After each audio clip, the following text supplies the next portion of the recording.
2024 के लोकसभा चुनाव में नुकसान भी बसपा को बहुत ज़्यादा हुआ है और चर्चा भी बसपा की ही सबसे ज़्यादा हो रही है। बसपा की चर्चा के पीछे दो बड़ी वजहें हैं। एक तो बसपा पार्टी के साथ साथ मिशन और मूवमेंट भी है और दूसरा बसपा का आने वाला भविष्य क्या होगा। बसपा प्रमुख मायावती ने अपने समय में उत्तर प्रदेश में पूर्ण बहुमत से सरकार बनाकर बहुजनों में केंद्र की सत्ता हासिल करने का हौसला बढ़ाया, लेकिन वक्त और हालात बदलने पर बसपा को काफी ज्यादा सियासी नुकसान भी हुआ है। 2007 से लेकर 2012 तक बसपा की सरकार में काफी काम हुए।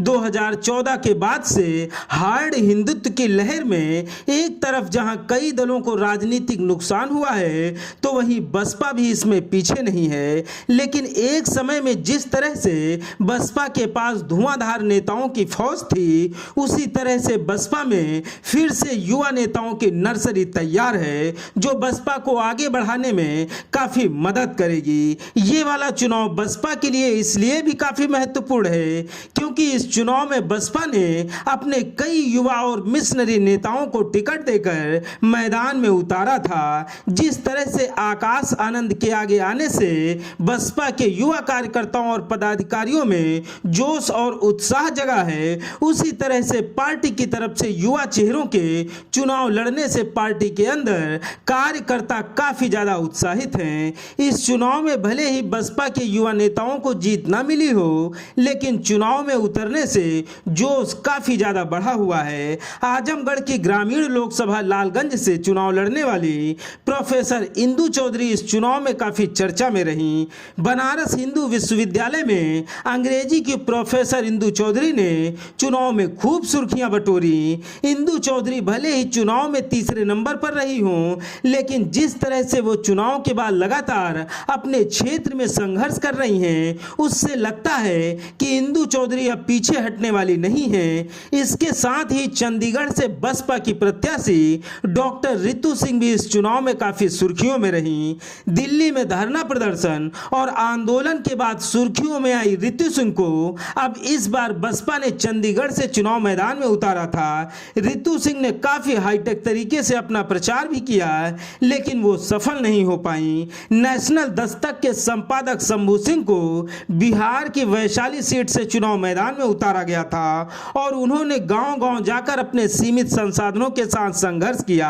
शंभू सिंह भी चुनाव में असफल रहे, लेकिन उन्हें इस बार अनुभव बहुत ज्यादा हासिल हुआ है। अगर अगली बार फिर से शंभू सिंह चुनाव मैदान में उतरते हैं तो उन्हें सफलता भी मिल सकती है। इसके अलावा बसपा के पास जयप्रकाश और मंजीत नौटियाल जैसे युवा कार्यकर्ताओं की फौज है। इस समय बसपा के पास आगे बढ़ने के कई विकल्प हैं। अगर बसपा अपने युवा नेताओं को प्रवक्ता और यूथ विंग बनाकर मैदान में उतार दे, तो ये सभी सोशल मीडिया पर बसपा का एक बड़ा चेहरा हो सकते हैं। इसमें इंदु चौधरी और रितु सिंह जैसी महिला नेता हिंदी और अंग्रेजी दोनों भाषाओं में बेहतरीन संवाद करती हैं। युवा नेताओं के जोश और उत्साह से पार्टी को काफी गति मिल सकती है। चंद्रशेखर आजाद भले ही आज अलग पार्टी बनाकर संघर्ष कर रहे हों, लेकिन आने वाले दिनों में समय और परिस्थितियां बदलने पर वो भी बसपा के साथ आ सकते हैं। अगले लोकसभा चुनाव के लिए बसपा के पास सबसे अच्छे युवा नेताओं की फौज है। आकाश आनंद, इंदु चौधरी, रितु सिंह, शंभू सिंह, जयप्रकाश और मंजीत नौटियाल जैसे युवा नेताओं के जरिए बसपा को काफी ज्यादा सियासी फायदा हो सकता है। मान्यवर कांशीराम साहब इस देश के बहुजनों को हुक्मरान बनाना चाहते थे। उत्तर प्रदेश जैसे बड़े राज्य में सत्ता हासिल करके बसपा ने बहुजनों के अंदर सत्ता पाने की ललक तो पैदा की है, लेकिन अगर थोड़ा और ज्यादा संघर्ष किया जाए तो मान्यवर कांशीराम साहब का जो सपना था कि बसपा को केंद्र की सत्ता में पहुंचाना है, उसको भी पूरा किया जा सकता है। बहुजन समाज पार्टी ने चुनाव में जो खराब प्रदर्शन किया है, उसको लेकर बसपा प्रमुख को रिपोर्ट सौंपी जा चुकी है। बहन जी अपनी टीम के साथ चुनाव में मिली हार को लेकर काफी ज्यादा समीक्षा कर रही हैं। आने वाले दिनों में बसपा के अंदर बड़ा फैसला हो सकता है। आकाश आनंद को लेकर बहन जी बड़ा फैसला ले सकती हैं। आकाश आनंद को फिर से शक्तियों से लैस करके मैदान में उतारा जा सकता है, लेकिन अगर आकाश आनंद के साथ साथ दूसरे भी युवा नेताओं को बड़ी जिम्मेदारियां देकर लेकर काम सौंपा जाता है तो आने वाले समय में बसपा को काफी कुछ फायदा हो सकता है। फिलहाल 23 जून को बसपा की बड़ी बैठक है। देखना है कि इस बैठक में बसपा प्रमुख क्या बड़े फैसले लेती हैं। बसपा की बैठक में युवा नेताओं को लेकर होने वाले फैसले को लेकर सबसे ज्यादा उत्सुकता और जिज्ञासा है। अगर इन युवा नेताओं की टीम बनाकर जमीन पर उतारा जाता है तो आने वाली सियासी जंग को बसपा आसानी से जीत सकती है।